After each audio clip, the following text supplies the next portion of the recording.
Hey, welcome to Mad Dog's After Show. You're along for the ride with the Mad Dog and Cole, the Swedish T-Rex, Farrell. I karate kicked a spider this morning.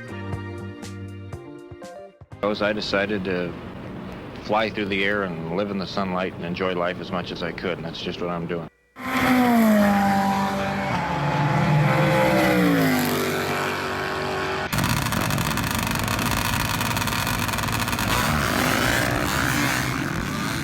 Okay, it's happening. Everybody stay calm. What's the procedure, everyone? What's the procedure? Stay calm. Wait.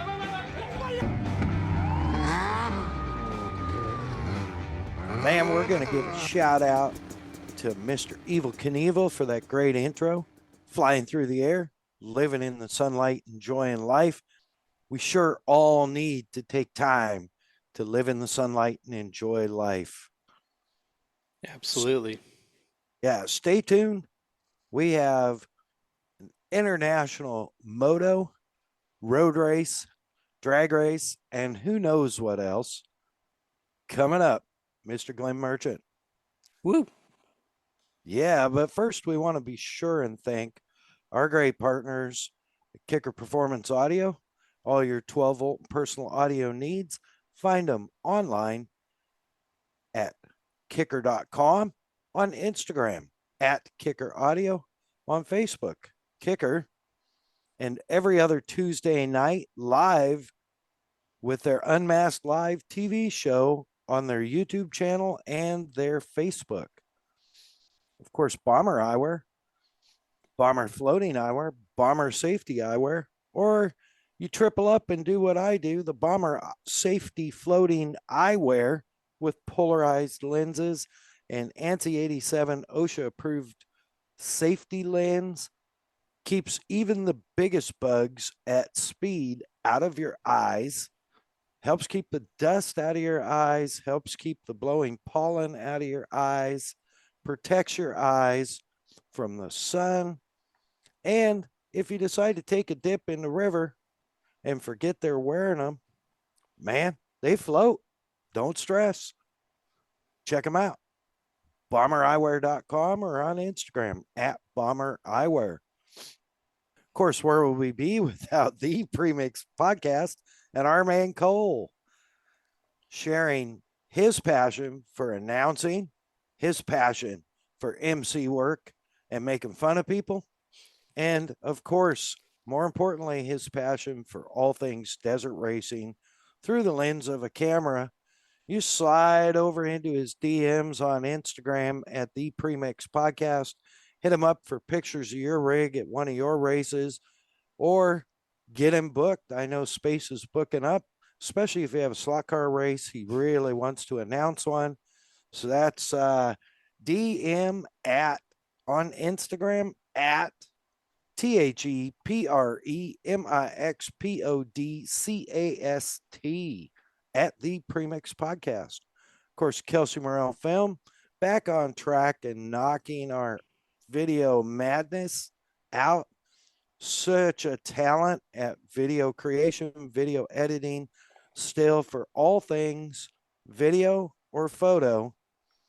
Find her on Instagram at Kelsey Morrell Film. Of course, Hey Keeks Marketing for all your social media and website needs, from website creation to website maintenance, social media creation, social media maintenance, and even all the way up to full-blown social media influencer advertiser campaigns. You need help? Yell Hey Keeks. Find her online, heykeeks.com, on Instagram at Hey Keeks Marketing. Man, we got Glenn Merchant coming up, as we mentioned, and he is also, and possibly, probably more importantly, a veteran. With the 4th of July coming up, man, tell me about it, Cole. Yeah, we could not do this podcast without the support of our first responders, the support of the brave men and women in our armed forces, the families that support them. Thank you, because all in all, it supports us and lets us do what we do.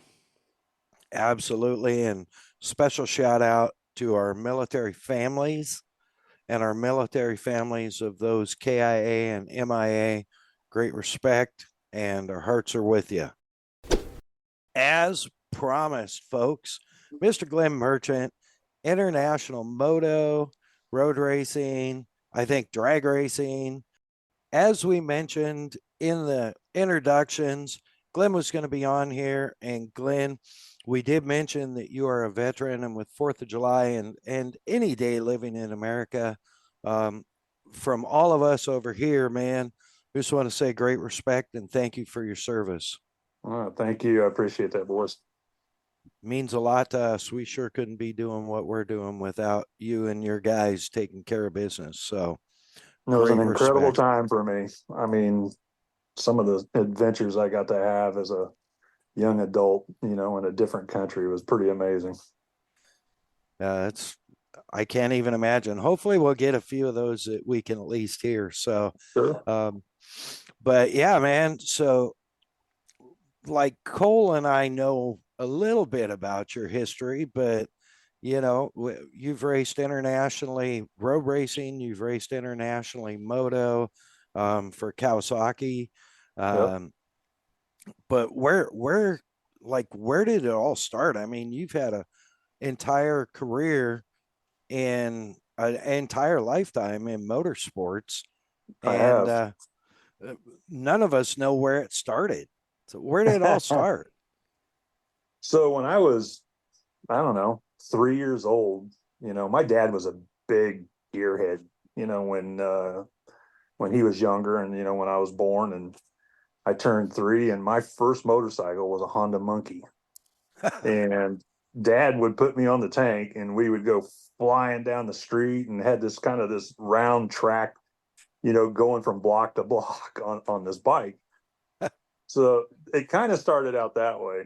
And, you know, I've always had a passion for motorcycles. Dad had a lot to do with cars and everything at first, but we used to go to Chadwick, Missouri, and Dad had this old Bull Taco. And the funny story about this is that, you know, when I was young like that, I was used as counterweight for him when he was wanting to go hill climbing in Chadwick, you know. And so I'd sit up on the tank on this Bull Taco, and we would just ride everywhere until I could start riding on my own. Wow. Yeah. What a way to start, man. Like right on. And the Honda Monkey, that would have been an original Honda Monkey, Original Honda Monkey. Yeah. not one of the repops. I remember when he brought that thing in, and you know, they put it under the Christmas tree, and I was just, you know, 3 years old. I come walking out and I was like shocked, you know, and I was like crawling all over it. And, you know, Dad's like, easy now, don't let it fall on you. But we went out and rode it that day in a December cold ass Kansas City. And I never wanted to stop, you know, and I graduated from that to the Mr. 50. You guys remember that bike, right? I don't know. No, the MR50 from Honda. And so I graduated from an automatic from the Honda Monkey to this Mr. 50. And Dad was always fixing it. I was going fast and beating the shit out of it. And, you know, I'd bring it into the garage and he'd fix it and I'd go again. We had property in Wyandotte County, Kansas. And I rode that thing. I'd get up in the morning and go ride. I'd come home from school. I would go ride, and, you know, I just kept learning. And I think the next bike I had from there was you'll probably remember this one, Lauren, I think it was the TS 125 or yeah. You remember that? And that was Suzuki or whatever. Yeah. So Dad found this old piece of shit in a junkyard. You know? I mean, when I got it, the paint was all cracked on the tank and everything. And by that time, I was in Colorado. So I've gone from Kansas City to Colorado, you know, in middle school. So amazing place to ride. I mean, between, you know, camping in the mountains, and we lived on county roads, and, you know, I lived on the sheriff's property. He didn't give a shit where I rode at. So, but there was this track out by the mailboxes, man, I was busting shocks off of that thing. And Dad was like, come on, dude, what are you doing? And I finally ruined that bike, and he had a DR 400. So I mean, I was 13 and I was riding this DR 400. And Wow. yeah, I mean, I just was able to, I hate to say it. I mean, when I was younger, I was picking it up so fast, Yeah. really, really fast. And by the time I was a junior in high school, I had a 19, and this was, I don't know, when was that? 81, maybe, I think. Dad had got me a 79 KX 250. There you go. And that's where the green started. So, and we had 10 acres out in Ignacio, Colorado. And I had a track out there and was just, man, I was just burning it up. I mean, day and night. I got up at, when the sun came up, and Dad would ride down on his bike and say, get your ass up here. It's time to eat, Go back out after I was done eating. I mean, I rode all the time. And this is my first experience at a track, Lauren. We went to, and you probably know this, you've been around New Mexico a little bit, but we went out to a track, Aztec, and in Aztec, New Mexico, and that's right outside of Farmington. And by that time, Dad was drag racing, and he had set records. And I should back up a little bit. In the 70s and 80s, we had a motorcycle shop in Kansas City. Oh, okay. Yeah. And he got big into drag racing, and he was racing with the International Drag Bike Association, the IDBA, and he was out doing his thing, and he ended up garnering. I think I still got him too. He ended up getting 4 world records in the Wow. IDBA. Yeah, on his own motors. I mean, he got told he wouldn't be able to do it without certain parts. He went out and he did everything, and he got 4 world records out of that. But time kind of grew on, and he's finally kind of winding down the whole drag race on the motorcycle thing because he had bought an auto shop in Sedona, Arizona. But I went to this track, on this clapped out KX 250 by the time I was done with it. And it was the first time I'd been on a motocross track. And I got out there and was burning laps, and I was riding with some guys that had brand new Hondas, and all the new gear and all that shit. And I was riding around in an old pair of lineman's boots and some old denim motocross pants that he had probably gotten out of the trash somewhere. I don't know. But I was just burning laps, and the guys came in and said, man, your boy riding on a old clapped out bike, he's quick, So that's how my motocross started. Wow. That's and the history with your dad and Yeah. the drag racing too, because I know we'll get to that down the road, but Yep. that comes back around, and so It totally does. It totally yeah. does. Yeah, but man, that I guess it'd be northwestern New Mexico area. There's a lot of riding up there, A lot. We I do the Kicker Arena Cross in Gallup, New Mexico, Yeah. annually, and man, they'll have, man, I don't even know, probably 500 riders show up, Yeah. from 50s to 50 plus 250s and 450s.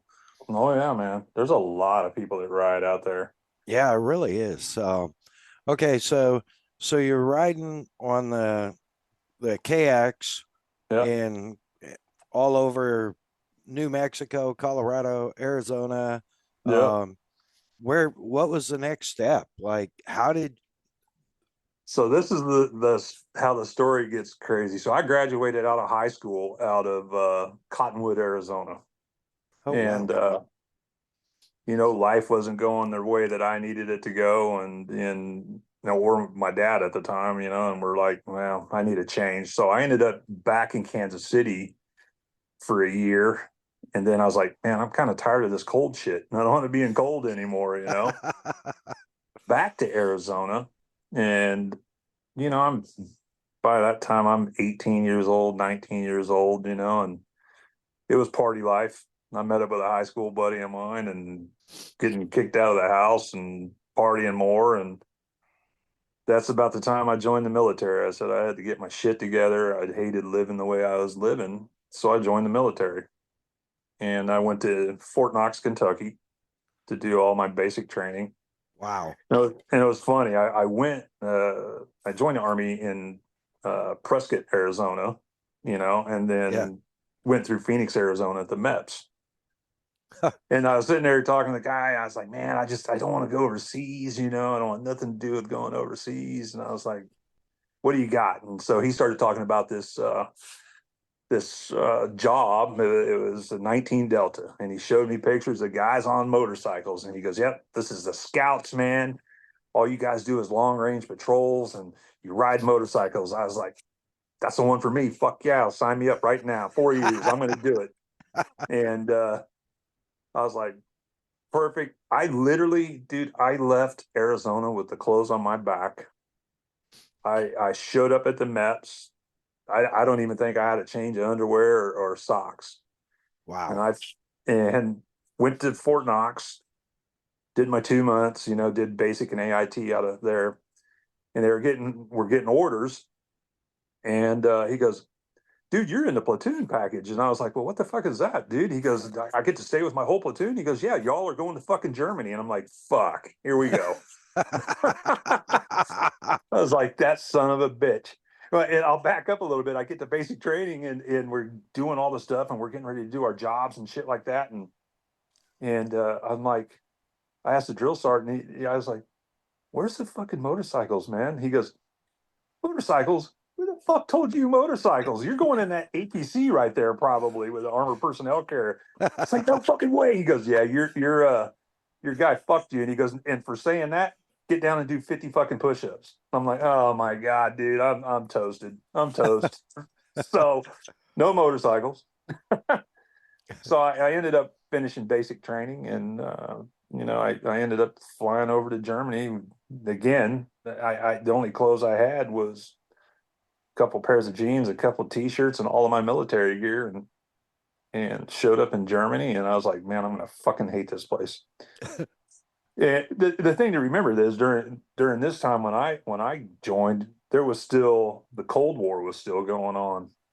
So I got there in August of 86. No, I take that back. I got there in June of 86. And I got to the unit, and it was real world shit there. All of the tanks, all the personnel carriers, every one of them were still having combat load on top of them. That Wow. meant they were fully loaded for World War III. And Wow. I was like, wow, this is real shit. So, it was an amazing adventure, starting as a private and moving up through what I was doing. I was driving the squadron commander, and I should back up a little bit. I was a cavalry scout, and I got to be in 3 amazing units in one duty station. I served with the 3rd of the 12th Cavalry, which had an amazing, battle flag with it.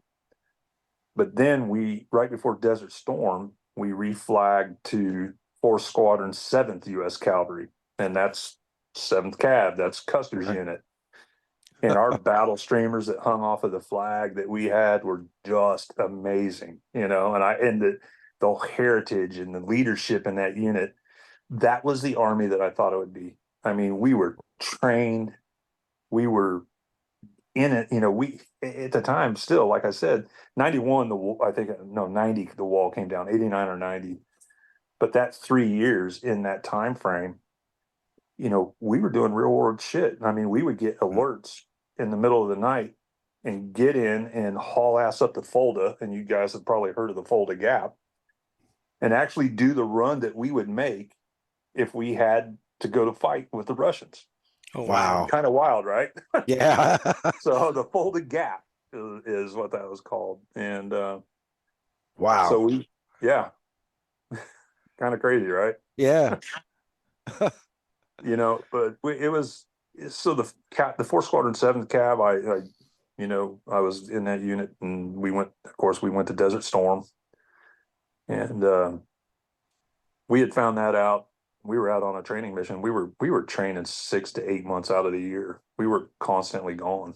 Wow. So, between doing gunneries and maneuvers and everything else, and then on top of that, being in the cavalry, you were multi-role. So, you could do demolitions, or you could do, they could send you out by yourself, whether you're with a small team, and you can recon that way. And we were out doing training, and the news started going off, and pretty soon, at that time I was a non-commissioned officer, and they called us in and said, "Get ready to pack it up, boys.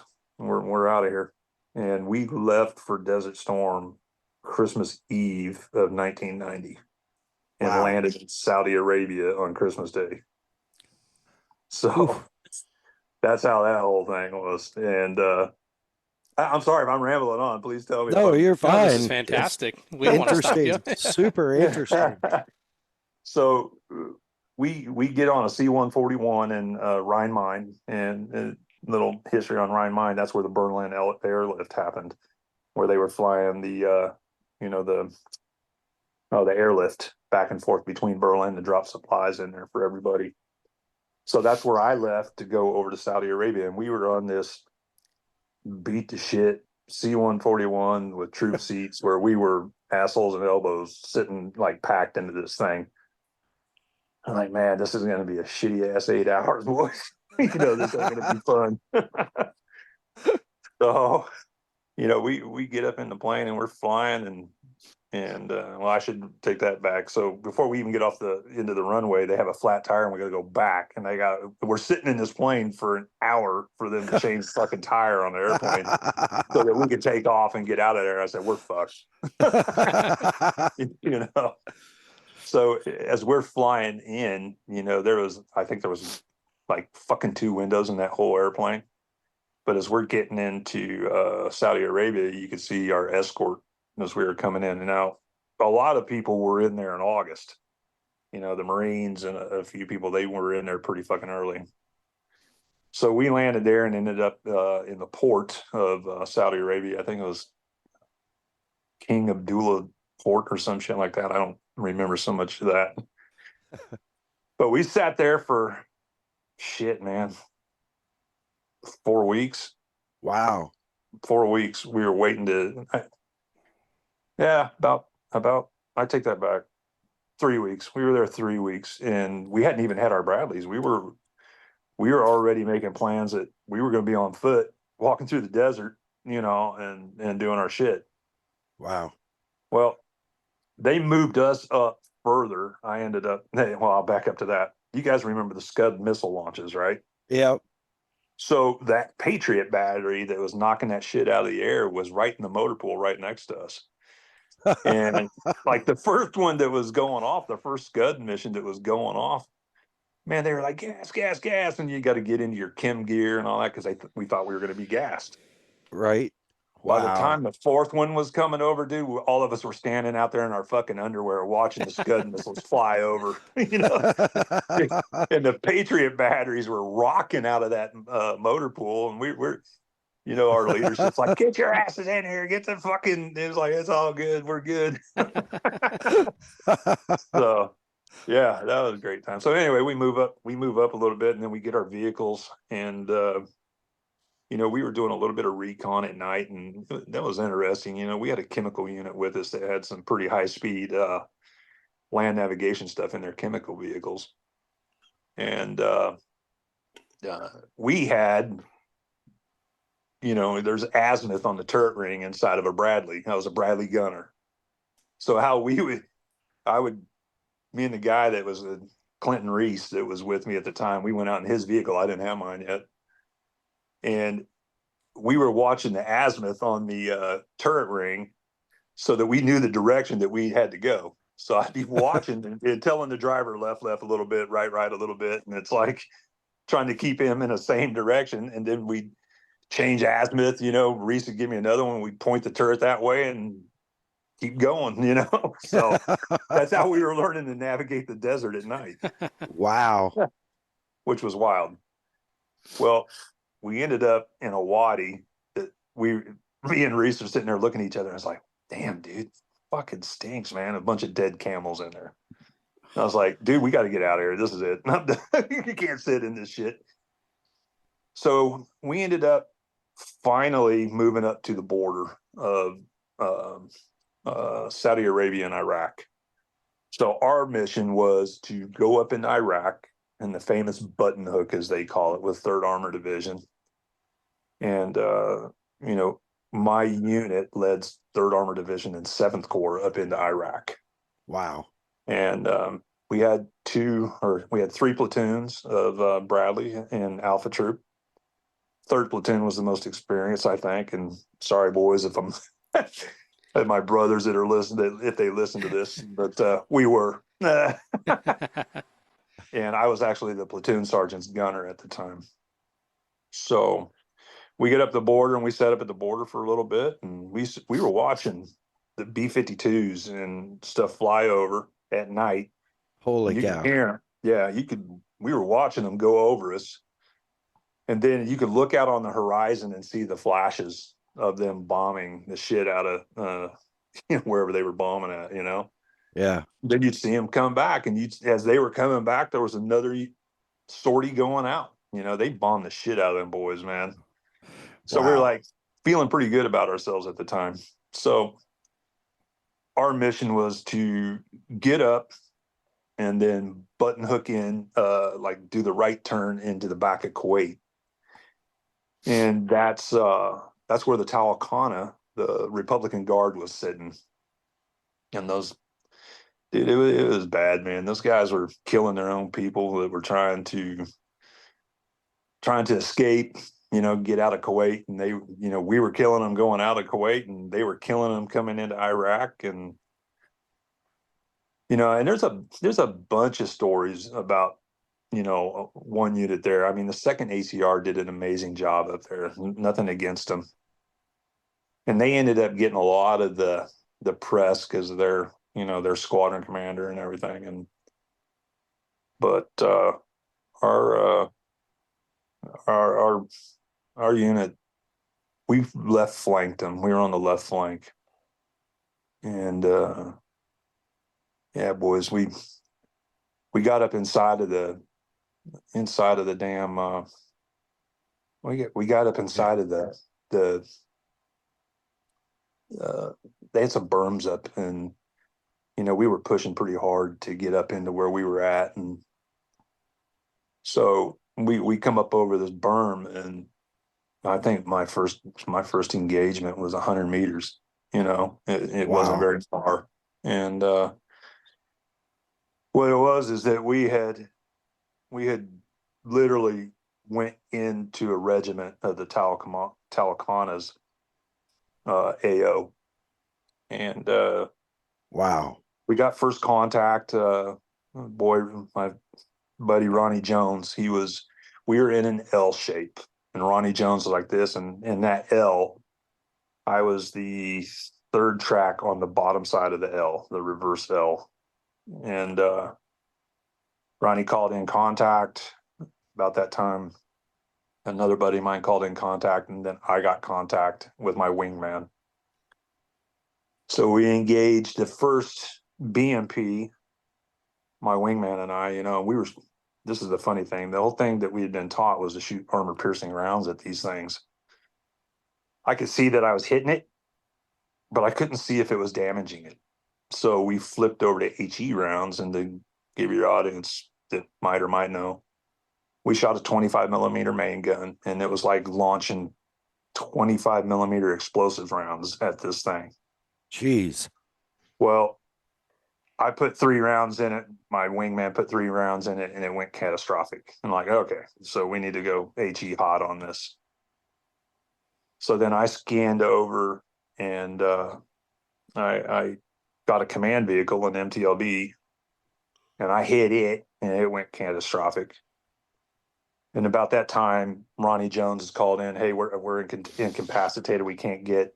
We've taken an enemy hit to the front, and the transmission's disabled. So my lieutenant had started to go up there, and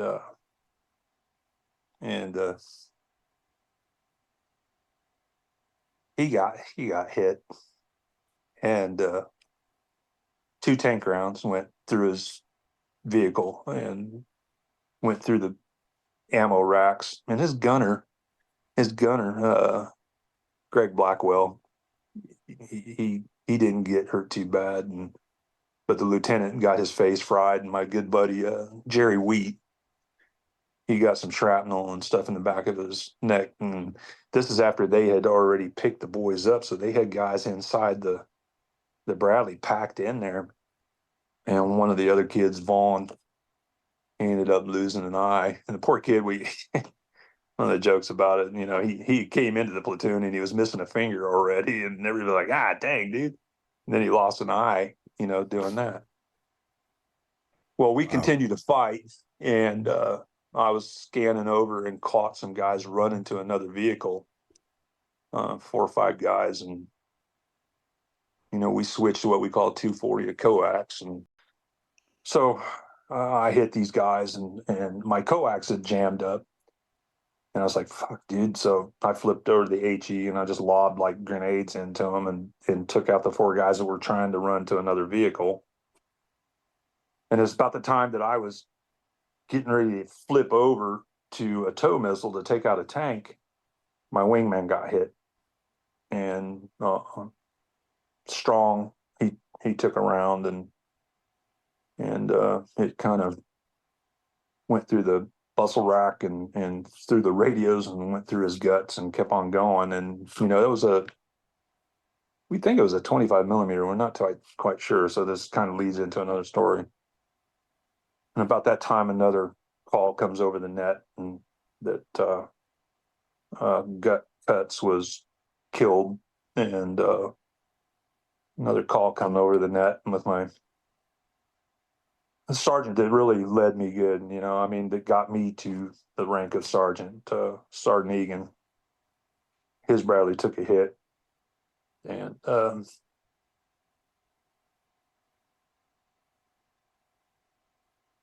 we lost Gentry.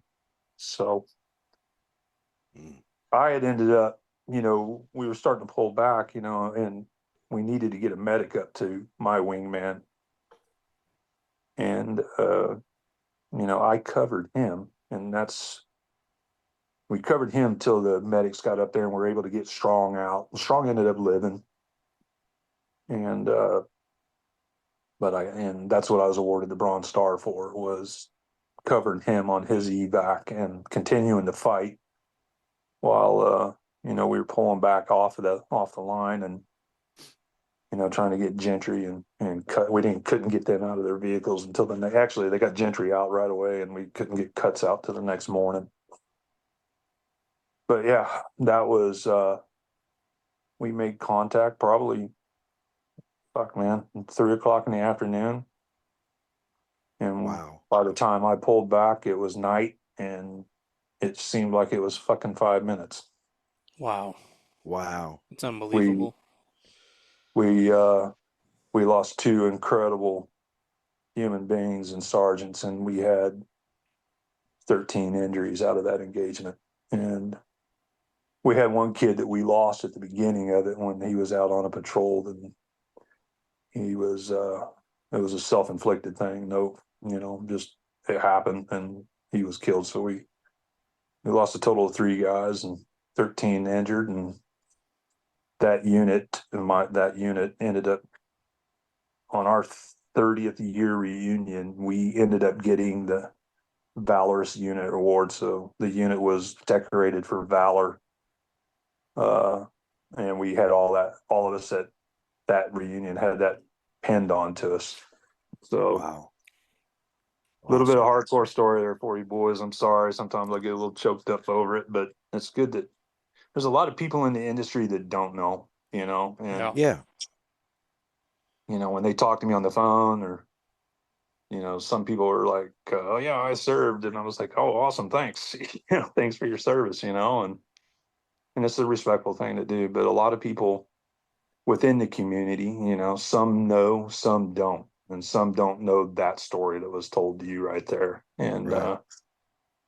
So the Shots, who I work for now, have been absolutely amazing, and they know everything about my career and what I did in the military. So Yeah, Well, that's with how that's that first part. yeah, well, and honestly, as we're rolling up, I mean, we we pay homage every episode, um, to our service people. But as we're rolling up to Fourth of July, people, I this is really important for people to hear of what it's really like, so that they can truly sit there and have their barbecue and drink their beer and Oh, shoot off fireworks. There's people that are giving their lives so that we can do stuff like this dumb podcast and enjoy the 4th of July. So I yeah. think it's really important, and thank you from the bottom of my heart. Absolutely. I'm a little choked up too, sorry. um it's for your sacrifice, and we have huge respect for the families of those who've lost families and friends who've lost in the service. So um thank you. That's something that probably nobody's going to hear on any podcast. So Yeah, well, it's we call us that. Desert Storm is the forgotten war, and yeah, it's up to guys like us that live that one little part of history to be able to tell it. And again, these current engagements and the last engagements that these kids went through it's horrific, man. Some of the stuff, and yeah, I shoot with a guy that is he's a tier one guy, and he's some of the stuff and stuff that has evolved within our military, and what we've learned, from the Battle of Independence, the 1776, and what we learned from that, and then the Civil War, and in every war we have learned new things. yeah, Some things we haven't. There's some things that need to be, changed and our kids protected a little bit better. But it's a horrific thing. It has a horrific smell. It has a horrific uh, adrenaline thing. And while you're there, and I'm going to say this in a really weird way, so kind of. But when I joined the military and in the units that I was in, I joined it for that purpose. right, I joined it because that's your ultimate experience as a military person, is to be able to fight for your country. yeah, The the living with it years later is some of the hardest things. I hit a guy that was running off, and he had something in his hand that looked like it was an RPG and rocket propelled grenade, and I hit him. I had to hit him. My coax had jammed and malfunctioned, and I hit him with a 25 millimeter round. And when we were back, when we had pulled back and we were debriefing, and my unit was there, my sergeant major and everything was there, and we had a Kuwaiti interpreter there, and it was like kind of went down a path of, well, he was running away, why didn't you let him go? And I was like, well, he had what looked like an RPG in his hand, and well, he was running away, and it kind of got into a thing where I kind of lost my shit, and they had to get that guy out of there, and it was like, and it said, hey, don't come back here. And again, it's something that it's hard to come off of that high. right, And when you're living like this now, and you get to start to talk about it with people, and you want your history to be a little bit known, you want your story to be told, and my unit, we call it, we fought in the Battle of 73 Easting. If you were to look up 73 Easting, the only thing you're going to hear about is second ACR, but 4th Squadron 7th Cav was there. 4th Squadron 7th Cav lost 2 guys up there and had the 13 injured, and 4th 7th Cav got a Valor's Unit Award for that fight at Phase Line Bullet. wow, So, we try to honor our guys by, not letting their memory get forgotten.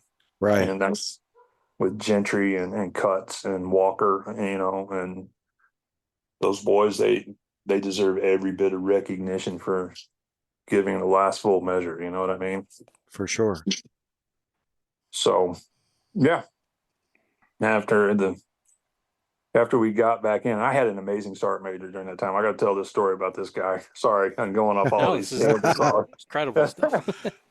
So we had to change the command. We got a new lieutenant colonel that came in right before Desert Storm.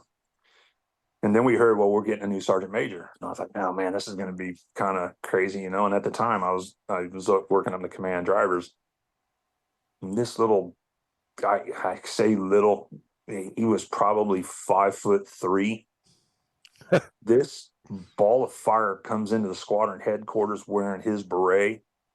And I'm like, oh shit, here we go. This is gonna. And how long you been up here? And I'm like, I'm a year. He goes, your ass is going to a line unit. You're going to Alpha Troop. And I'm like, okay, well, I'm good. I'm ready to go, But when he was talking to the squadron, he was walking up and down and he was, giving this speech. I'm here to train you. I'm here to make you understand that the military fighting machine is different.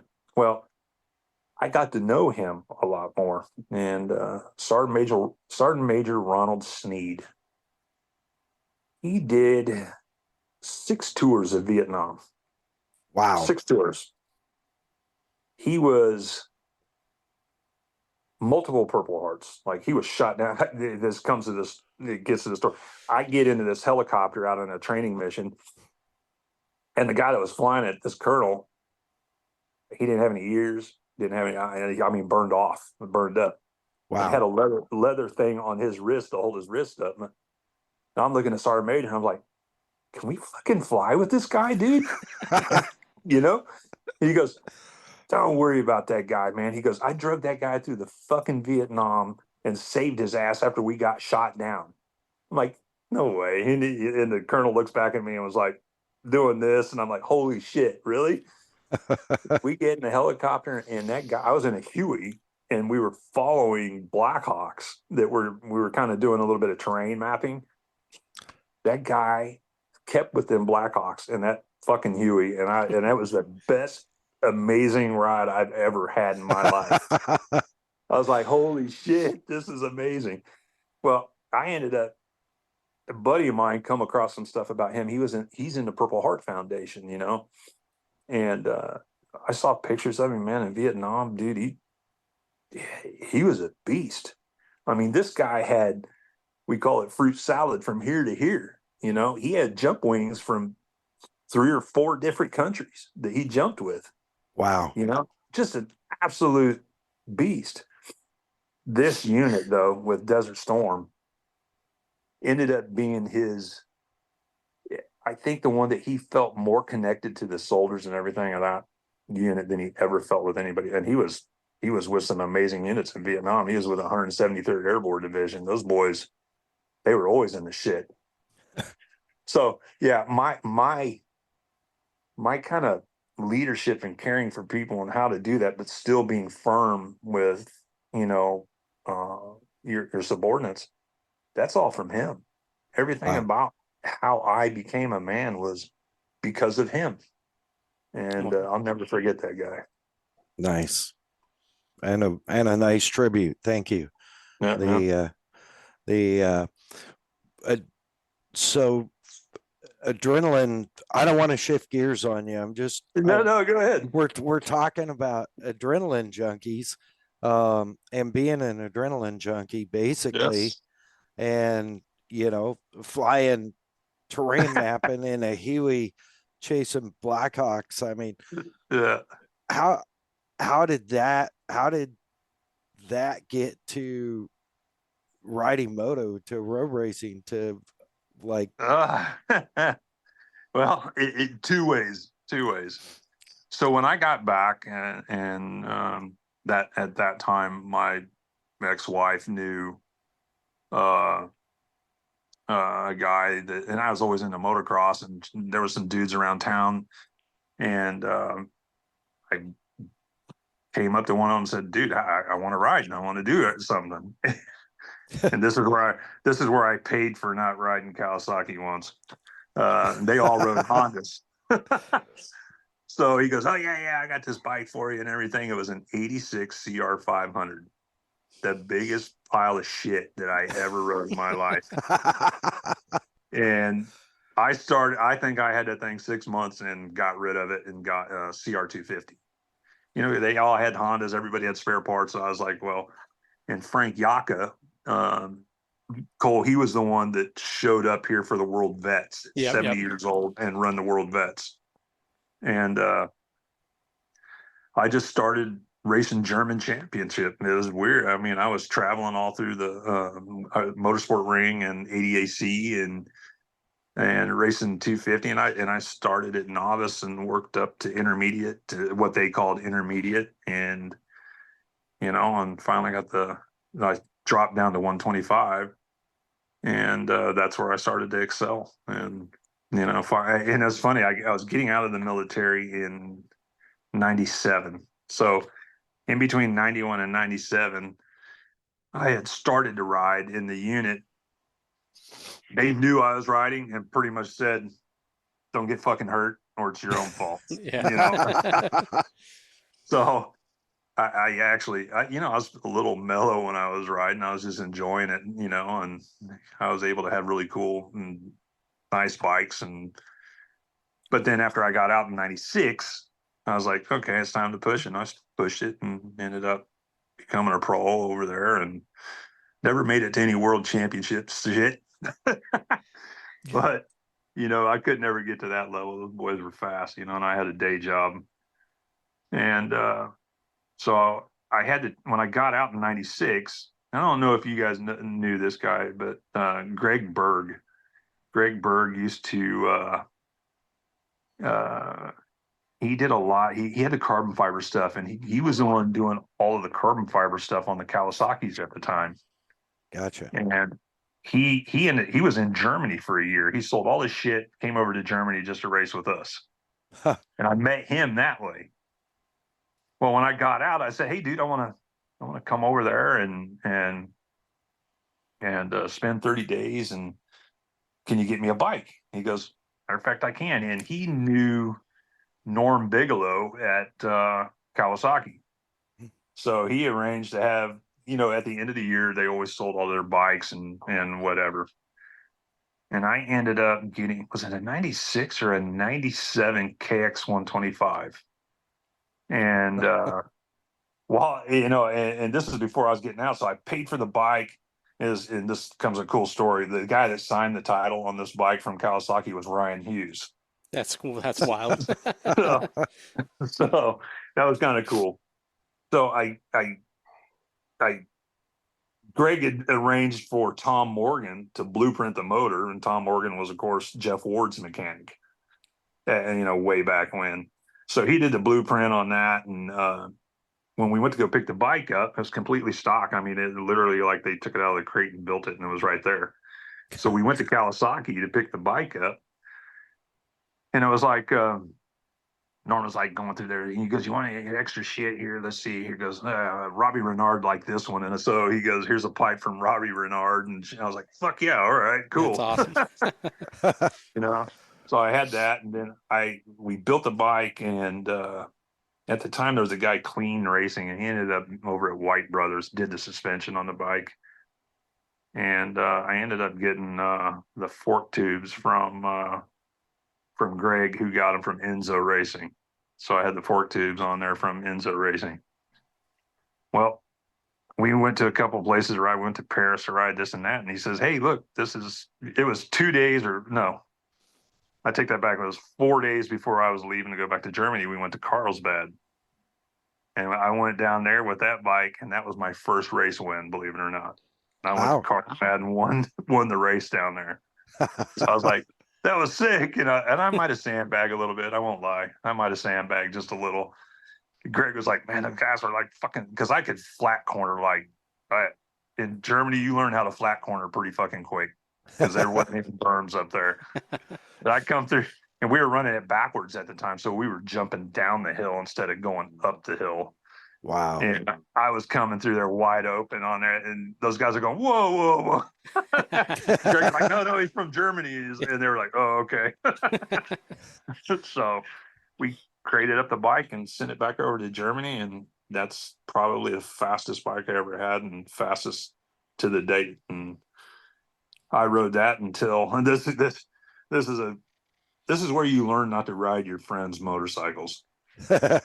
So my buddy Kai Ditzel, the guy has the biggest heart in the world. He's a great dude. He's built a very successful business over there. Well, he's the one that brought Frank over here to the World Vets. And I was thinking about jumping back up to 250. And I was like, he was like, yeah, go get my bike. Fuck it. You know, he was that kind of guy. Yeah, go get it. Well, I was cranking on it. I didn't do shit with the suspension. I was out and I got head shake before I was going over the jump. It tossed me off before I even got to the jump. And Ooh. I was like, oh man, I'm going to land on the downside of this. Fuck yeah, I'm fine. Bike landed on the back of my leg and broke my leg in 3 places. Oh. That was like, I'm laying there going, oh, contemplating life and shit. And I was like, fuck, man, this is not good. And so I get the plate put in my leg and they get me going again. I was in the hospital for 4 weeks. Germany never lets you out of the hospital, dude, until they don't want to get you out of the hospital. So I was in the hospital for 4 weeks. Got out. And at that time I sold everything, and then I was like, hey, I don't want to give this up. I'm kind of, so I went out and bought another 125 and, I had sold everything before that, and I was racing, I got to do some really bitching shit. We used to go down to Italy every springtime, and that's where we would go get ready for the year and travel the northern part of Italy and race in all the different tracks. And wow. Yeah, dude. I mean, I rode at Mantova. Mantova is where I met Talon Bolin. No way. Yeah. So Talon Bolin was riding I think it was Carpi Suzuki. And if he's hearing this, I remember I got a picture of him and I in Mantova, Italy. And this would be a good one for you. And I think this is the same year this might have been the same year that this happened. Or maybe it was, no, I think that was a couple of years later, or a year before. But one of the years I went there, we were in Bra, Italy. And that track was one of my all-time favorites there. Well, we're in there doing our thing. And here comes a truck in, Pepsi Honda. And I'm like, every time you were in Italy, you were going to run into somebody. Well, this happened to be Jimmy Button. And cool. So Jimmy Button was out there riding with us, and Danny Laporte shows up. And Danny Laporte was actually helping run that team at the time. So we have a picture of all of us with those two. And then one of the greatest, Bra was amazing because you were running into a lot of people at Bra. Well, was that Pepsi Honda? That wasn't Pepsi Honda. That was his own team. I forgot the name of that. I might even have Jimmy Button's shirt somewhere. But then we run into was it Talon Bolin again? It was Talon Bolin again. Talon Bolin, Yves Demaria, the French rider, and Roger DeCoster. So we got to run into all these badass dudes, man, while we were out in Italy racing and riding and shit. And it made you feel good when you could ride with your American dudes that you were watching overseas and at the time, and be able to ride with them. Heck yeah. It was amazing, man. The tracks, Asti was I can't even, Asti Spumani, it's literally that town. And this track was so amazing. It's like, Cole, it's like a highway.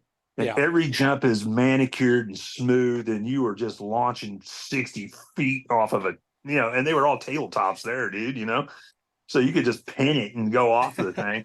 But you're floating. It's like you're just floating through the air and floating through the corners. One of the most amazing experiences I had. That in Holland. Holland, the sand and everything in Holland, the black sand is just such an amazing sand. Dude. The funnest time to ride in Holland was when the track was freshly manicured and you literally on a 125 didn't have to let off the gas. You just Put your The hand on the shittiest time I sand. had, yeah, the shittiest time I had in Holland riding was about an hour after that when it had the fucking ruts were 4 feet deep and you were like trying to keep from snagging a peg or a leg somewhere. So yeah, I mean that That's was my crazy. motocross, man.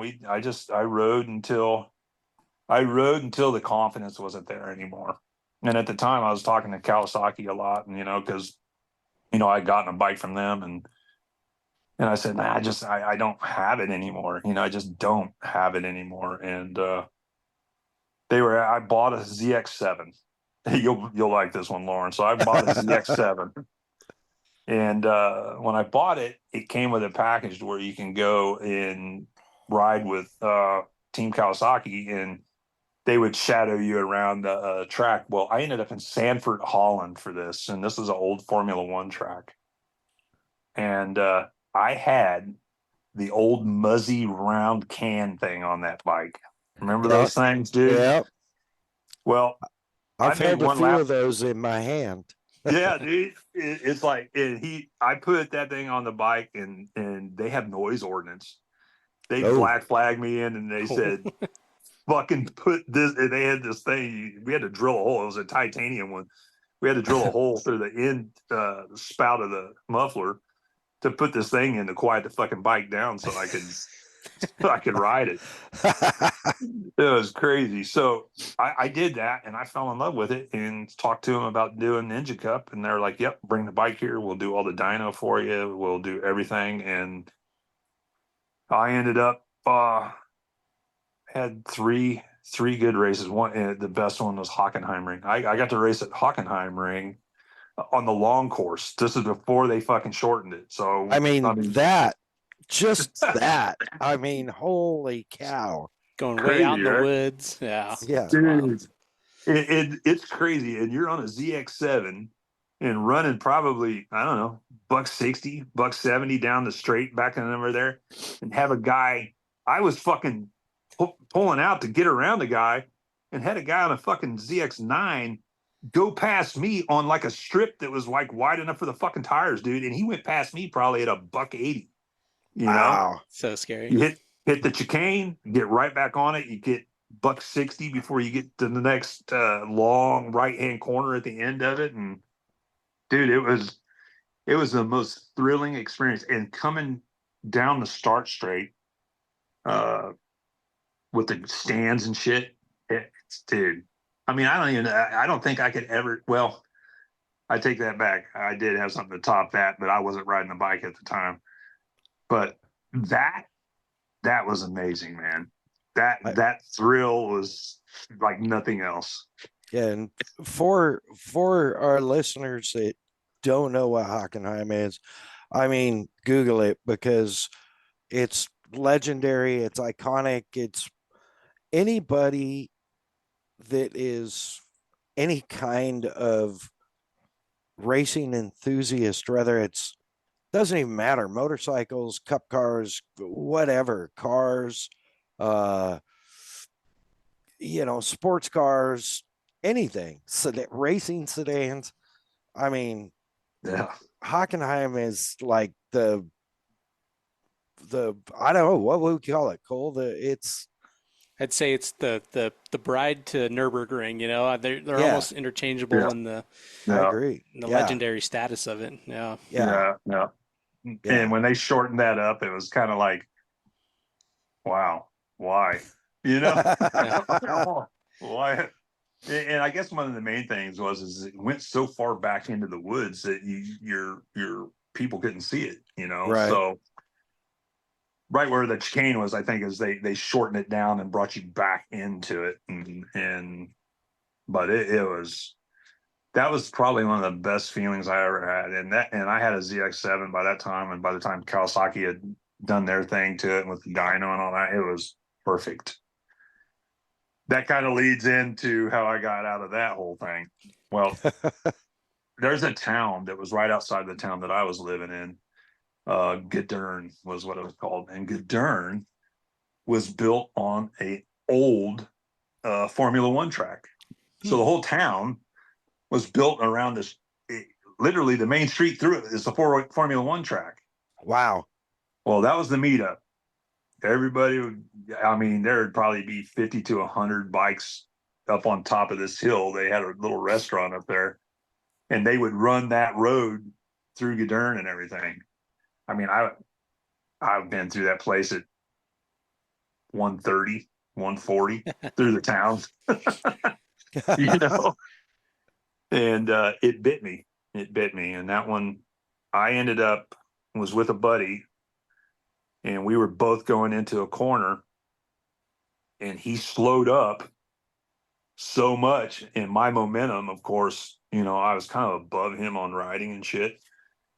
And this was my race bike, you know. So I mean, I put the headlights and shit on it, and put the stock fairing on the front of it, and took it out and riding on the street with it.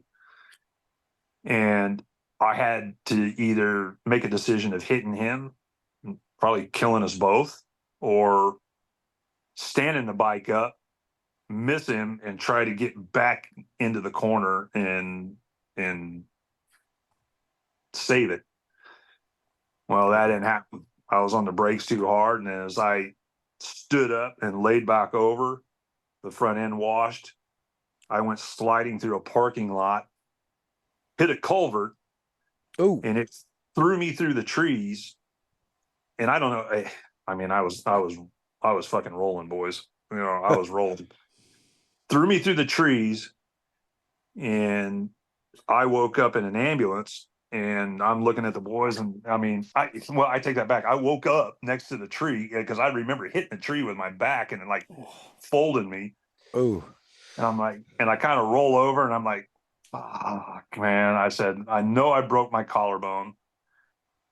I knew I maybe broke some ribs, you know, and I'm like, I'm moving my legs. I think I'm okay, you know. I'm like, all right. Well, they're cutting fucking saplings down after the ambulance shows up. I was up there for a while, and the guy was talking to me, and, you know, I pulled my helmet off, and he's like, don't worry, we got an ambulance coming. They get me in the ambulance, and I'm laying there with the doctors and shit and looking up at the thing, and I'm like, hey, guys, I got a daughter, man. You guys, you know, I mean, you start thinking and pondering life at that point, and, you know, you made a mistake, you know what's going to happen. And I said, do your best work on me. Well, I passed out. When I woke back up, I'm like loaded in a fucking helicopter. And I'm like, it's like, what's going on, boys? I know I broke my collarbone and I got some broken ribs, or, you know, what's, and he's like, calm down. You're okay. You're fine. You're going to be good. I'm like, okay. So passed back out in the helicopter. And I remember getting unloaded in the helicopter, or off the helicopter. And they put me in this like fucking paddy wagon looking thing and start to drive me down this hill. Well, whose ever fucking bright idea was to take a vehicle that's rocking and shaking and doing this fucking shit. And I'm like, yo, fuck, dude, you can stop. And I remember we get to the hospital, and I was out again. Well, I wake up, and I'm in, you know, I'm like, fuck, dude, I got shit in my throat and stuff like that. Well, my legs aren't moving. And I'm like, oh. fuck me, you know? And well, the doctors come in, and they're like, it's okay, calm down. You're okay. And then I was like, oh man. And he goes, do you know what, he goes, do you know what day this is? And do you know where you are? I said, well, I know I got in a helicopter. You know, I can imagine I'm probably in Gießen, which is where they had one of the hospitals. And I was like, I'm pretty sure it's Wednesday. And he goes, no, it's Thursday, or it's Sunday. It's Sunday. Oh. So they put me in a coma. And I'm like, what the fuck? And I'm trying to comprehend all this shit. And I said, did you fix my shoulder? And I'm like this. And they, no, don't move that. And the bone popped up and shit. And I'm like, what the fuck? And I start to lose it a little bit, man. And he's like, calm down, you know? I'm like, okay. I said, I can't feel my fucking legs, dude. He goes, we had to immobilize you. You broke your L2. I'm like, fuck me. Okay. I said, is it permanent? And they're like, no, you're going to walk again. You know, it didn't sever the spine or do any of that. Like, Great. So this is the funny part of this thing, which how do you get to a funny part of it? So I'm laying in the hospital bed and it's been like, I don't know, 4 days, 5 days. And the nurse comes in and I'm like, guys, I haven't pissed. And they're like looking at me and they're grinning. And I'm like, oh shit. Well, yeah, you have a catheter, dumbass. And I had this sweet, really cool nurse from Sweden, and she could speak really good English, and she's laughing and this and that. And I'm like, okay, can I get up and start walking and stuff? Can you take, why can't I walk? And she goes, we have an epidural in you, Oh, wow. we need to keep you immobilized and let this back heal. And they go, we're going to take you in and we're going to put a plate in your shoulder so that we could get you to where you can roll to each side. And they were kind of teaching me how to roll, because you don't want to, Cole, you probably know this. There's certain ways that you can move or sit up or do whatever when your back's fucking broke. Yep. Well, they kind of taught me to do that. And I get out of surgery for the fucking plate in the collarbone. And I'm sitting there with my arm behind my back and shit. And the doctor comes in and he's kind of looking at the chart and he's looking at me. And then he looks at the chart and he goes, is that the arm that we just operated on? And I'm like, yeah. I'm like, well, what's the matter? And he goes, most people ain't going to move it right after that. And I said, dude, I'm fucking high, dude. I'm on fucking morphine pump, dude. I'm like, I don't feel shit, man. I'm going like this, And I'm like, so yeah, I ended up being in that hospital for 2 months. I was a month in intensive care. Wow. Yeah, they moved me up to general pop, and I was up there for 3 weeks before they sent me to Germans love sending you to rehabilitation. And I was in rehabilitation for a month. And a buddy that I rode with, that was riding with, he ended up getting killed in the spot that, about where I was at. And I was like, fuck me. And I wanted out of that rehabilitation at that point. Yeah. So I had the old chest donut thing, Cole, the fucking back Turtle brace. shell. Yeah, the turtle shell. And that was it, man. That was it for motorcycles for me until I got back to the US. I got divorced. And I ended up leaving Germany in 2000 and ended up back in the US. And that's where I started my power sports journey, and I've been in the power sports journeys since fucking 2000. When I came back, I went to work for a motorcycle dealership and was a sales guy and worked up to finance manager and life happened there. I was I came back to, when I left Germany, I ended up in Elsinore for about 6 months working for Malcolm Smith up in Riverside. And I wanted to live next to a motocross track. Elsinore had a badass motocross track at the time, and I had a YZ250 I bought just so I could start riding again. And I ended up going to, working there for about 6 months, and really life was not happening the way it should have happened, being divorced and coming back over here. And so a army buddy of mine that served with me in Desert Storm said, nah, why don't you come out to Virginia, man? And I went out to Virginia for 2 years, and then ended back up in California, man. And, at the time, my dad, my dad had cars and shit like that he had built when we were in Arizona and drag cars. And I bought a GSXR 1000 when I was in Virginia.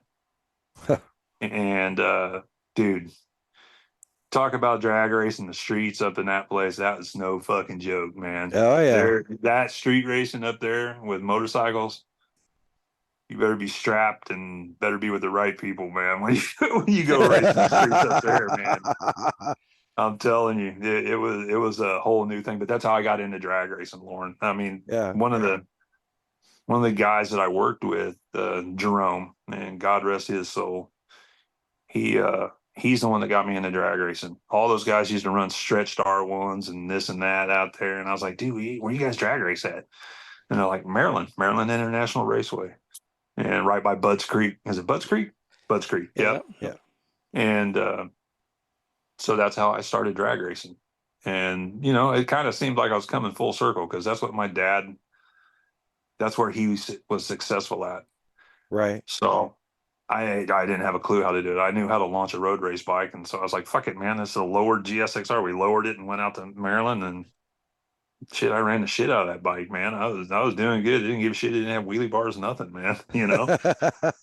So yeah, I mean, I ended up doing pretty well. And then that's where I was like, fuck it, I'm going back to California. I ended up moving back here. My dad was in Oceanside at the time. And that's where I met, you know, about, was it 2000, 2001, maybe 2000? I can't remember. My dates are all fucked up. But I ended up working for North County. Was it North County, or I can't remember, but it's now Ride Now SoCal. I worked for them a little bit, and it's where I met my wife. And I've been with her ever since. We've been together that long, and you know, and I kept telling her, I said, man, I'd really like this drag race out here. And I ended up meeting some really good dudes, and actually drag race at Carlsbad before they closed it down. So not only did Wow. I get out of the military and got to race a motocross race there before going back to Germany, but I ended up drag racing out at Carlsbad also. Oh, So, that's Wow. epic. Yeah. I mean, it's just like come full That's circle, dude. right. That's awesome. Well, and Wow. such history there too, you know. I It mean, holy cow. completely, Yeah. completely. That's And you think about that, the people that have been on that track, you know, and not yeah. only that, the motocross track, you know. Well, started working for No Fear. I mean, dude, I mean, I ran into so many guys. I mean, Kevin Windham and you know, I was coming in there when Jeremy was already headed out or gone out of the place, and I think Kevin Windham was one of our main dudes there, and getting to see the people that would come in and out of that place was pretty fucking amazing. I mean, Boris, you know, used to he was in an office. I used to sit and shoot the shit with him all the Oh, time. how cool. You know, Nice. and it was pretty amazing. And Marty, you know, God rest his soul too, you know, and great dude, super amazing guy to talk to, and you know, talk about history, man. That guy was one that won there at Carlsbad, that world championship race. That's pretty damn amazing, you know. Yeah. But very cool dude, and you know, I ended up started drag racing. I started doing really good at it. First really good year that I started, I damn near won the championship. I fucked up, man. I mean, I went to the last round and lost, you know, and that was it for the championship. Yeah. So we started to move up a bike, and we ended up running top gas, and then you know we did really good that year too. Almost won the championship that year, and I was like, "Fuck, I'm done, man." It blew the motor up, and I'm like, "Here I am again. I'm done. I'm done racing." Well, I bought a ZX14 from well, it wasn't Ride Now SoCal then. It was North County Motorcycles or some shit. And Sharon was like, my wife was like, "Don't be fucking tearing that thing apart like you do everything else and do it." Yeah. So, well, I was like, you know, I really kind of want to do this, you know. And she goes, "Every time you do this, somebody else ends up riding the bike and this and that." And well, we built a bike. I had a dude. I don't know if do you remember Catalyst, Lauren? Catalyst Racing Composites out here. So Just he built all the body work and shit. yeah.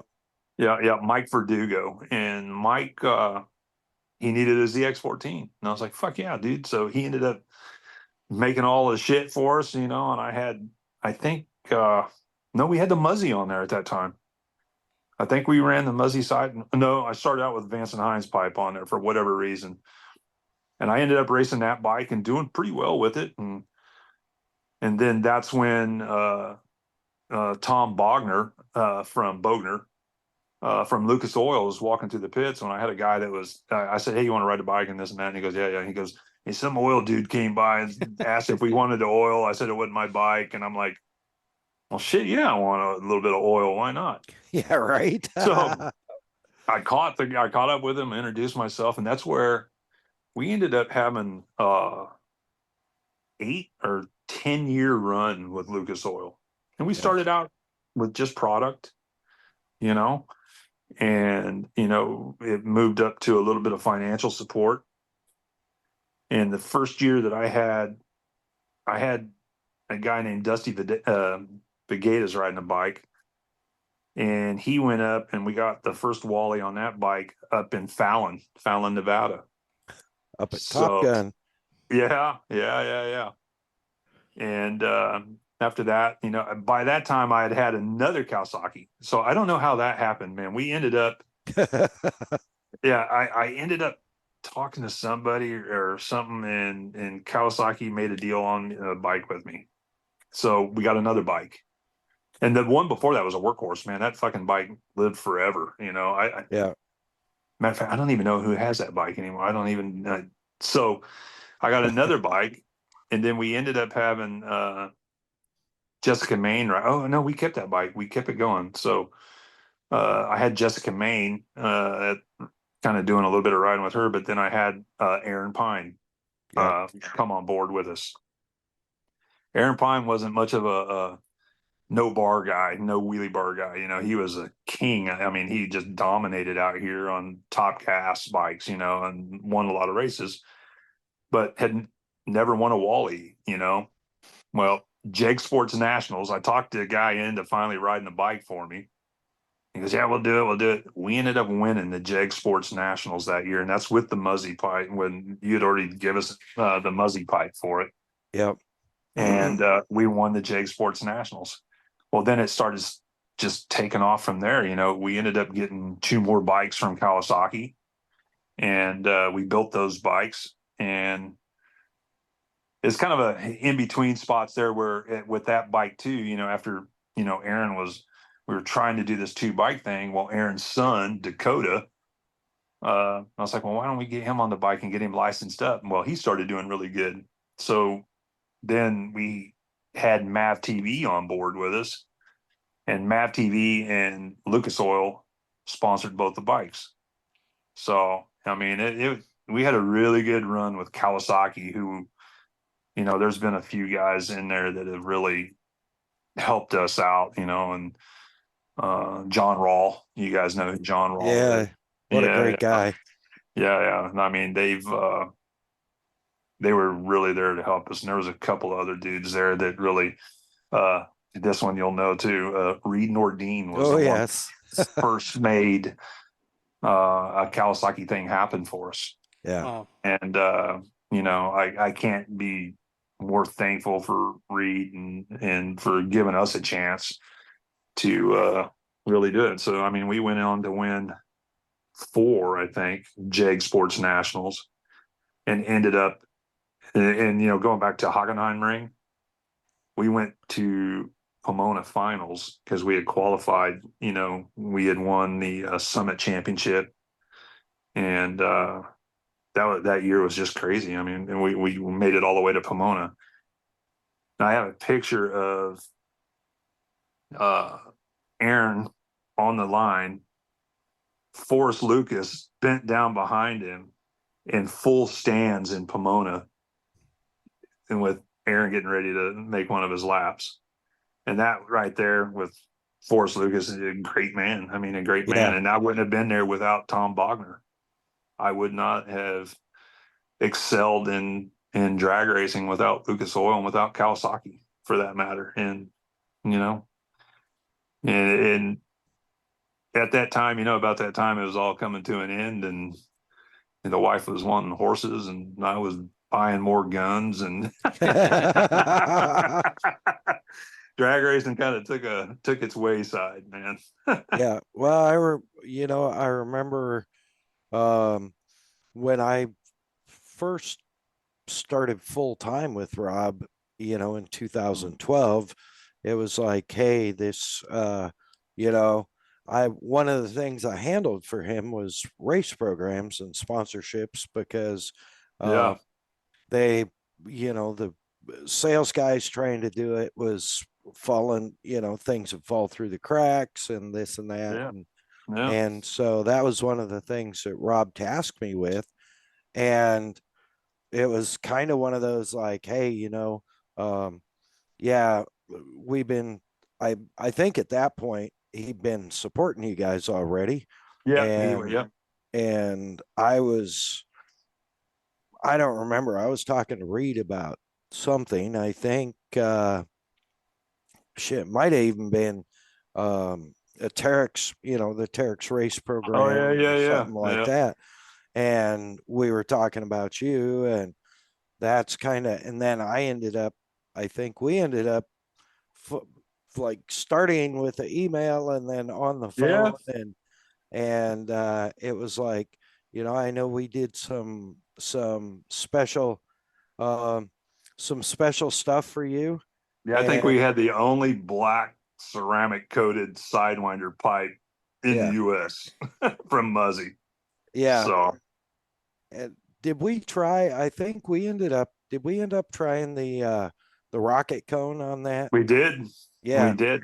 Yeah, get a little bit more back pressure out of the bike. Yeah, Yeah, that's something that I was really fortunate to be blessed enough to work on that a little bit and yeah, get with Rob and our R&D guy Sean, who's incredibly talented.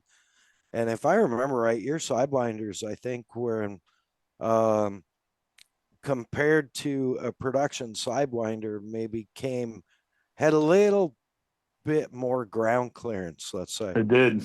It really did. Yeah, it really did. It was neat, because we got you know, to be trusted by you guys with Rob and Muzzy and all that, and then and even MTC and Eric Hostetler over at MTC and Kawasaki. Yeah. Kawasaki had a great racer, man. They had Ricky Gatson and still a great racer. Still an amazing dude that and an amazing talent. And to put a little bit of chance on us, to go out and race was pretty awesome. And I can't repay that enough to those guys for what they did and what you did for us. And, it's probably some of the best, furthest I've ever gone in racing at all, and to win the national championship that we won with Jegs 4 times, to win, we had Aaron go to Pomona once, and yeah, we had Dakota go to Pomona once, and we won a lot of races and a lot of hardware, man. And we Yep. dominated it for a while. So I used to keep a ticker, uh, a sheet, if you will, back in the production shop. And every Monday, I would go back there and update it with wins. And we had drag racing, position, who won, um, and side by side. yeah, And, if there was a new world record set by one of our sponsored people, that was filled in. And yeah, I was really blessed to work with you guys. You guys were very, very easy to work with. And I yeah. think a lot of that too was that, you didn't tear up a lot of equipment. No, Um, so we didn't have to, we could build 2 or 3 pipes and you'd be good for the year, you oh yeah, know? yeah, yeah, yeah, Um, for sure. We weren't dragging them, we weren't bumping them, we yeah. weren't flattening them. There were some other guys that weren't quite as on the East Coast that weren't quite as easy on their shit. So, yeah, um, not saying any names or anything, but yeah, yeah, yeah, no, I'm very blessed to work with your program and Bronze Star Racing Group. yeah. And it's really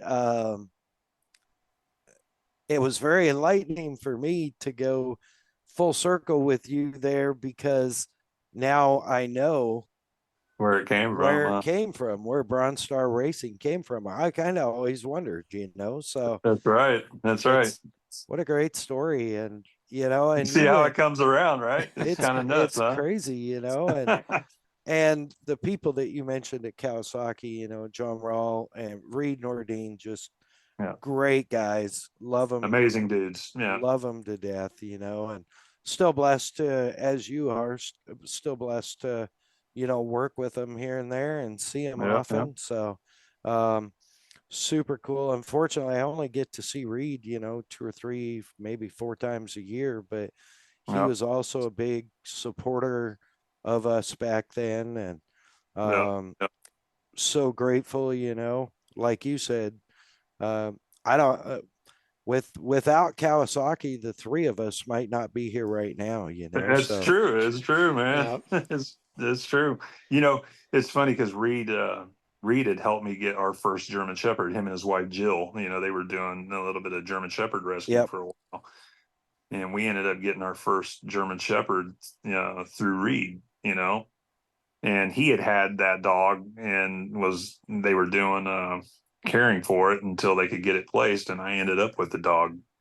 So, and she ended up being probably my wife had never owned dogs, and probably one of the best dogs for her to have as a first dog ever. Now Wow. I've got two tornadoes here that go through the house. Cole, you probably knows, but I have two working dog German Shepherds. Yeah, fur Yeah, missiles. yeah, yeah. One of them's imported out of Czechoslovakia, and the other one was a German import. And they are monsters. Well, So, and what's funny talking about Reed, and I just, for whatever reason, I just remembered this, but when I built in whatever year it was, I built the Purple Haze oh uh yeah, 4-seat yeah. razor. That was I think we unveiled it a year ago yesterday. No way. And here's the funny thing. I have a picture of Reed Nordine and Jill stuck in the sand No in way. in Purple Haze, buried in Purple Haze. I'm sorry, Reed, but I have to share this. Buried to the skid plate, buried. But that car, Reed he had just left Kawasaki, and he was Yeah, up there, and that car had hyper wheels on it, yeah, yeah, yeah, which Glenn set me up with. So yeah. That's right. That's right. And that's how I got into the wheel business through, when I was working over at No Fear. No Fear was going through some changes, and that was kind of like a different direction that I didn't want to be involved with. Well, I had right. a guy named Pete Hidalgo that was always in and out of there. And he goes, "Hey, I'm going over to Douglas, and I'm the CEO at Douglas. You want to come over and do wheels?" I'm like, why not, man? And of course, this is running into about the time that the market started crashing. This is like 2006, 7, 8, around that time frame. And at that point, when I first got there, I got to work with Scott Gordonier, and you probably know Scott Oh yeah. Gordonier through GMZ. Yep. And Scotty and I worked together. We kind of this industry is so small. So Richard from Raceline Raceline. Yeah. Richard at DWT went to Raceline. Scott and I went into DWT. So, and it's funny because there's a little bit of a story to this. We could, we I made it through there until Johnny took it over, and about that time, it was like, yeah, we don't need you anymore. And I was like, okay, great, here we go. Right. So, but anyway, I had the greatest time, and this is where I learned the most about wheels was through Doug Henline, and amazing dude, and super smart guy, super inventor, would think stuff through and make a wheel, and it'd be like, holy shit, this is what a wheel is. This is how I'm learning how to do all this stuff. Right. And Doug is the one that kind of started me on that path of really understanding wheels. And then, back then it was, 10 and 12-inch wheels. That was the shit, to Right. have on stuff. And then when we brought a 14-inch wheel out, and it was like, oh shit, 14-inch on a UTV. Now we're putting 17-inch wheels on UTVs for, dirt and sand, and Yeah. 35-inch tires and stuff. Well, Gordo and I, we used to talk about names of tires. We started doing tires at DWT, and I was like, man, I wonder if Doug had let us call this tire Sand Stripper. And sure as shit, Gordo gets over to GMZ, and all of a sudden I say, He goes, you see that tire? And I was like, sand stripper. I was like, you jackass. That was awesome. So I Wow. thought that was right. You goes, remember us talking about that? That's badass. So it's just like I've had that connection, and I ended up at Hyper as the director of sales at Hyper, and we took the company. I took it over from Chris Bovis, and Chris Bovis had left to go to Weld, and he had hired me out here, and I was kind of an outside rep. We started putting Hyper, on the map out here in UTV stuff. They were really well known in the ATV world, but the UTV stuff, it really wasn't known. And this is the funny thing is that I used to go to Dave Kuski a lot, and this is how Cole and I, ended up meeting.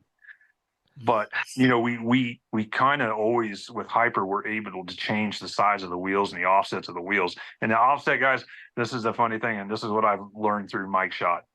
Offset isn't the size of the wheel halves, boys. When everybody goes, yeah, I want some 4+4s and 5+5s. That's not the offset, man. That's the wheel half size. So Right. So we get it out there, we'll go through the whole lesson to offset some other time. But Dave and I got to working on these widths of these wheels about how it would go better. And I'd go back to Hyper and I'd build them, and we ended up making a run there for a while. And Cole knows this. I think for a year, I don't think you couldn't find anything but a Hyper wheel on anything. No, it's great. Yeah. And we took the company into a good profit year. And at the time, a lot of people didn't know this, but Hyper was making the Hans devices for Hans for a while. Oh, yeah. So, we had a lot of incoming stuff. And well, Chris, Hyper started to go in a direction that maybe we shouldn't have gone down, and that Weld bought Hyper. So I ended up having a little bit of a time at Hyper, and then a little bit of time at Weld, and then I got out for a little bit, and that was that's another long story we'll talk about someday. But I ended up, working with Dave for a little bit, and I had started talking to Method for a while, and I had gone up and interviewed with Method and everything, and really wasn't it's kind of like, yeah, I mean, I could do this, I could do that. And I was wanting to be in Marietta. They wanted me up in Rancho. I was like, man, that's a long fucking drive, from Carlsbad. And I don't know. I was coming back and I got a call from Dave. He goes, what are you doing? And I said, nah, I was just up at Method, doing an interview. He goes,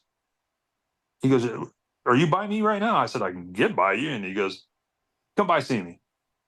So I came by his place, and he goes, I'm going to take you over. I'm going to introduce you to my cousin. So he took me over to meet Mike Shot, and Mike Shot and I started talking, and, he was an enthusiast. And I think that was June, wasn't it, Cole? It was like May or June we started talking. By July, we had a prototype. And by September, we went to Sand Sports with 4 racks of custom wheels. That's how fast Mike worked. And that's where Metal Effects Off-Road started. A lot of people don't know, man, but Mike was a grinder. Mike had he's this kind of, Mike came up through the wheel world, and he worked with shit, and it's going to slip my name. He's going to go, you remember this guy? This is a guy that was on TV all the time, the custom car guy, Boyd Coddington. Oh, yeah. So Mike worked with Boyd Coddington when he was coming up, and he ended up over at through his time, ended up at Ultra Wheel as the vice president of Ultra Wheel. Wow. And he did his thing there, and then some stuff happened with that place, and he was like, I'm out. I'm going to do this shit on my own. I can do it, and I can do it. I think at the time he told me he had one machine, and he had a trailer that he parked outside of the small shop that he had, and he would sleep in the trailer, go in to check the machines, come out, and he did that for however many years, and has grown Metal Effects Motorsports, the parent company, into what it is now of 25, 30 machines, and building hot rod wheels and doing private label wheels for a lot of famous companies that, and in the off-road world, he kind of was like, it's like you said, I'm an enthusiast. I want to build a brand that I like to get behind. It's his people. And man, we've started with nothing and ended up pretty well. I mean, we're grossing every year, and a lot of people, and I have to say this because a lot of people are seeing companies that are getting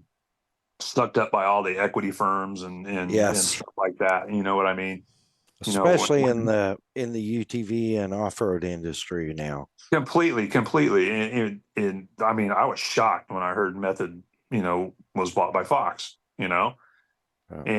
but there's a lot of companies out there that have done that. Mike and his family still own that company. I Yeah. mean, and some of the stories been told, but Mike owns it. His wife works, the accounting and all that. His brother works upstairs in engineering. His son Nick is doing all of the Instagram and the website stuff, and Brandon is getting ready. He's being groomed to the youngest son is being groomed to take over the company. I mean, everybody talks about age and age as being a number. I think Brandon's 24 or 25, and he's doing a good fucking job, man. I mean, for having the responsibility that he has and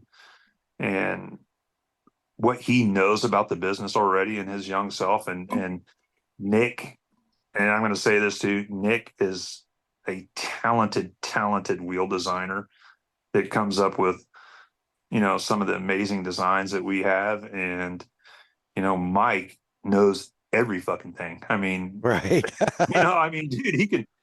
I was kind of one day kind of naive. He's sitting in there, and I said, "Well," he goes, "I'm designing this shit, dude. I fucking was doing this before them, anybody else." Right. But he could still design. He's a catalog of information that between machining and what to do, and it's amazing to watch a team work like that. And Yeah.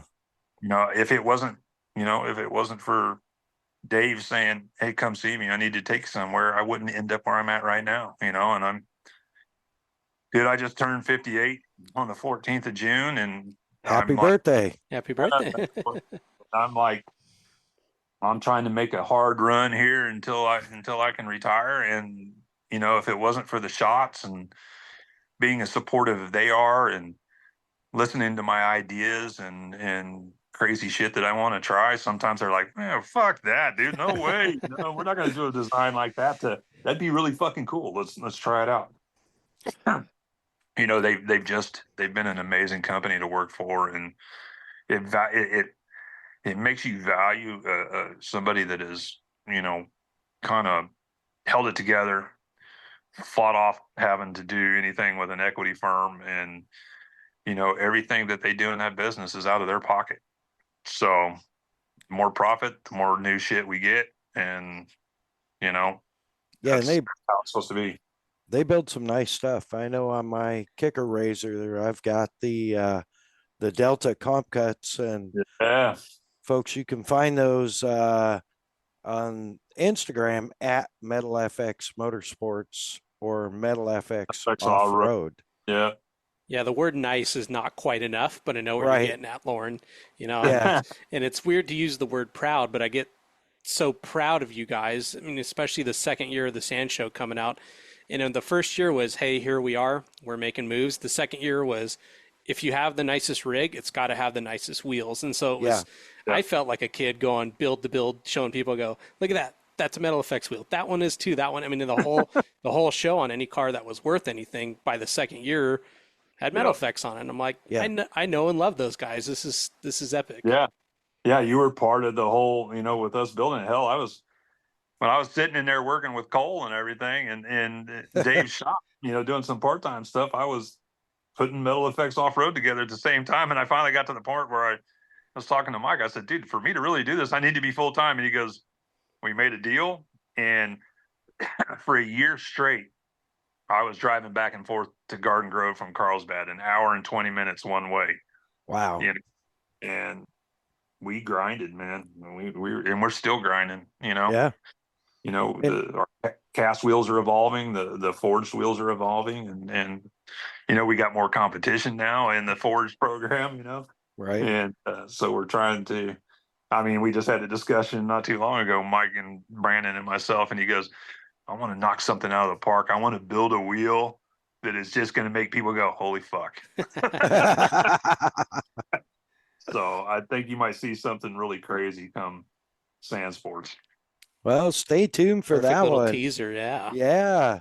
We get those from people on the show all the time. We get these little teasers of, so we'll be watching for that at Sand Sports for sure. Wow. Perfect. Glenn, what a journey. And thank Was that you. crazy or what, dude? I Yeah. kept you guys on for a while, didn't I?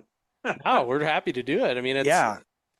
sorry to talk over you, Lauren, but I have to laugh like when we're sitting there on those stools and I always hear these little stories here and there. It's so nice to hear them in a chronological order, and it seems like Yeah. every time we were watching a YouTube video or some kind of moto video, you'd be like, yeah, I rode there. I know him.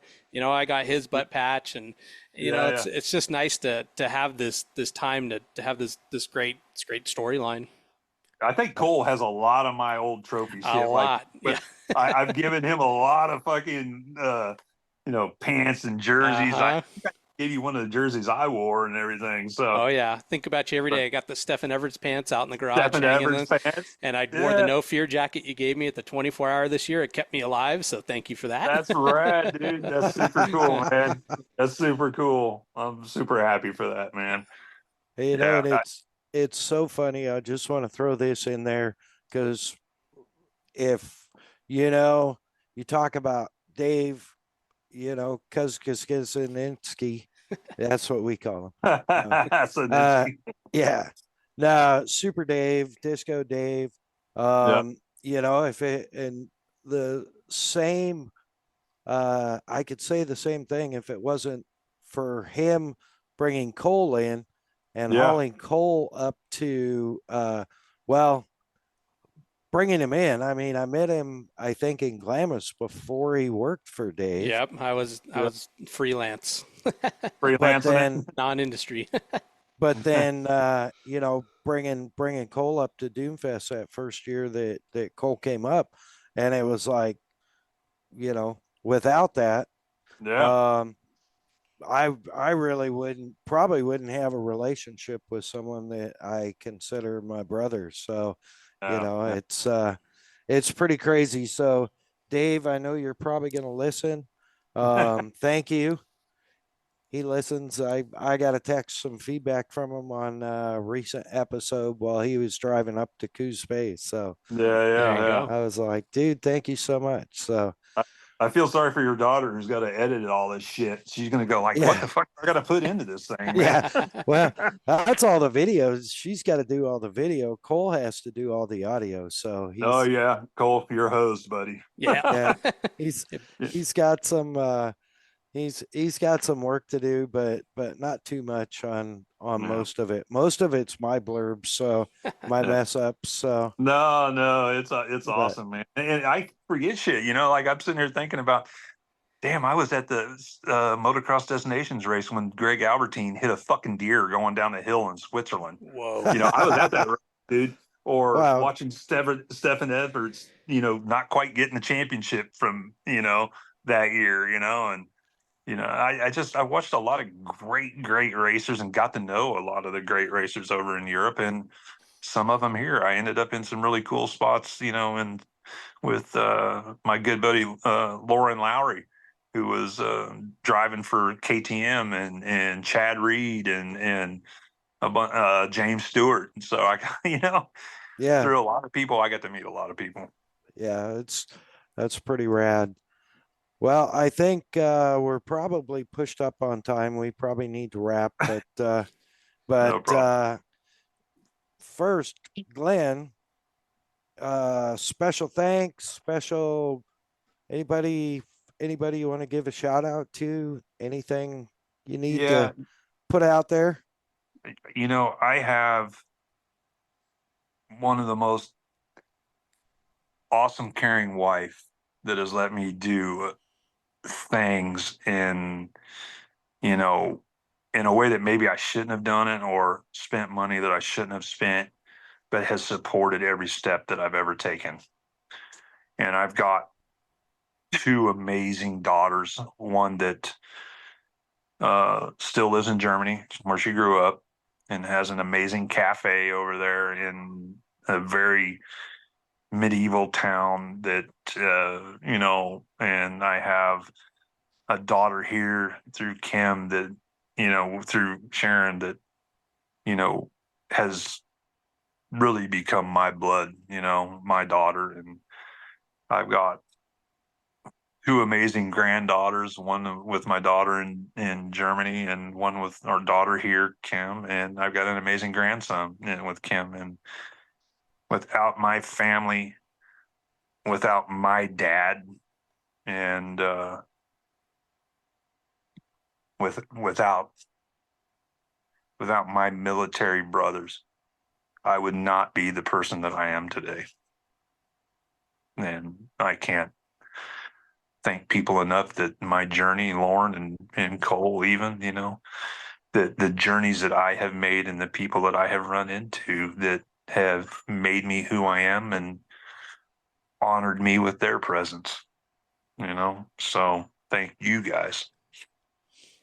No, that's beautiful, brother. And Yeah. we're thankful for those people shaping you into the person who you are, so we get to Yeah. be blessed in your company. So Absolutely. Absolutely. Yeah, Glenn, man, what an amazing story. And we've got more bench racing to do. Oh yeah. Um, Oh yeah. so we're going to have to add you back into the list. yeah, Yeah, man. We're There's going to always have to more, cycle man. back in. Glenn Story Corner, mark it. Yes. Yes. That'd be rad. So, Yeah, I got some good stories about traveling with Lauren. So Maybe not so fun at the time, but yeah. I was single then, so it was oh, funny. No, and dude, it was life's a party, man. You yeah. gotta, at the time now, and I get to reflect on things, and the also thing I'm gonna kind of close with me is, all the people that have brought me along and towards the end of, my cycle, so to speak, and the Shot family, I'm gonna, again, I can't speak enough about them for doing what they've done for me. But you know, I think everybody, we live in a weird world right now, guys, and we need to think about those people that we have around us. And for me to be able to tell some of the story, a lot of people don't know this stuff. A lot of people still, Yeah. and I apologize for opening up about and losing my shit a little bit when talking about my brothers and that we've lost and the ones that we've lost since, And I guess the ending point of this is that old guy that you're walking past could have done something that I've done, and you never know it. And we need to keep these military people that have fought in these wars, and sometimes not so famous ones, and sometimes forgotten ones. I don't want their legacy to be forgotten, and Yeah. that's how I kind of see life right now. I'm going to do what I do and enjoy what I enjoy and remember them on the days that we need to remember them on. Amen. Amen. Yeah. And well said. it's Well beautiful. said. Yeah. Yeah, Thank you, boys. absolutely. Thank you, Glenn. We appreciate you. Thanks for spending your evening with us and coming along for the ride with Cole and I. Man, Yeah. what an incredible story. With that, we'll sign you off and All right, boys. get our closing done and get Yeah. Cole off to some dinner. Yeah. Cole, yeah, Cole, sorry I kept you past your dinner time, buddy. Dude, no, worth every second. Absolutely. Thank you Thanks, so boys. much, Glenn. Hi, brother. All right, brother. Take Good care. to see you. Wow. I don't even have a clue how to wrap any of that up. at the most base level. Like I said, he's such a real guy, and he's such a humble guy that to get stories out of him where he gets to talk about himself, that's rare to begin with in the best of ways. So no, I Yeah. just feel keep using the word blessed, but I feel really blessed that we got to have some time with good old Glenn, and yeah, just learn more. And Yeah. he's the never ending hat of life. Right. That it just I'm with you. Just feeling blessed and you know, what a great guy and what an amazing story so far. And it's still building. I mean, Yeah, it's almost at it's the halfway, we'll call it. still loading. Yeah, for Yep. sure. So, man, I know this has been a long episode, folks, but boy, worth it Yeah. so If you know much. Glenn, it just flew by. Yeah, holy cow, that was just unbelievably good. Um, Couple things I want to take care of before we thank our sponsors. We want to send huge thoughts and prayers and encouragement out to our buddy Matt Byton. He's had a bad get off last week and has had to go through some major surgery and is currently paralyzed from mid chest down. Um, and I mean, when we look at it, it could have happened to any of us. And the guy he's a great dude. I've got to meet him through Kicker a few times. Um, Great family man. And we would encourage you to make a donation on his behalf. Um, Cole, I think you have that info. Yeah, it's roadtorecovery.com, road the number 2 recovery.com. Right there on the homepage, they have a great mobile site if you're just doing it on your phone. Make it so easy to donate. We've done it before on this show. The people over there are amazing, and just the Byton family going through a really tough time right now. So, and any little bit helps. Yeah, roadtorecovery.com. Yeah, sending a lot of prayers your way. B10, wishing you the best, and we're behind you here at the after show for sure.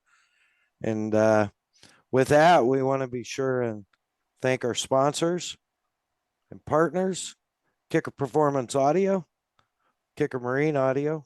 Find them online, kicker.com, on Instagram at Kicker Audio, on Facebook, Kicker, and every other Tuesday night live at Kicker Unmasked Live, their TV show on YouTube and Kicker on Facebook. Of course, Bomber Eyewear, Bomber Safety Eyewear, and Bomber Floating Eyewear. Find them at bombereyewear.com or on Instagram at Bomber Eyewear. Over 40 styles of frames and numerous lens options for anything you need. Check them out, bombereyewear.com. Of course, none of this would happen without our man Cole and the Premix podcast, pushing the buttons, doing the beeps, doing the edits, taking care of us, but also incredibly gifted and talented at showing his passion for desert racing through the lens of a camera, and a unbelievably great MC and announcer that is not afraid to make fun of people way bigger than him. Yeah, look him up. Instagram at the Premix Podcast. That's the at symbol, ThePremixPodcast. Of course, Kelsey Morrell Film. We talked about her even in the podcast. She is going to have a heyday with this edit, and but we're so grateful for her. Find her artwork on our YouTube channel at Mad Dog Media. New episodes uploading almost daily. Of course, Hey Geeks Marketing, handling all of our social media templates, backgrounds, videos, and able to handle everything from your website building to full-blown social media marketing and influencer campaigns. Need help? Yell, "Hey Keeks," or just look her up on the webs, heykeeks.com, or on Instagram at heykeeksmarketing. Again, as we head into the 4th, we want to be sure and give a special shout out to all of our service people worldwide, our veterans, and the families of those that gave all and the friends of those that gave all. Dedicate this episode to them. Mad Dog out.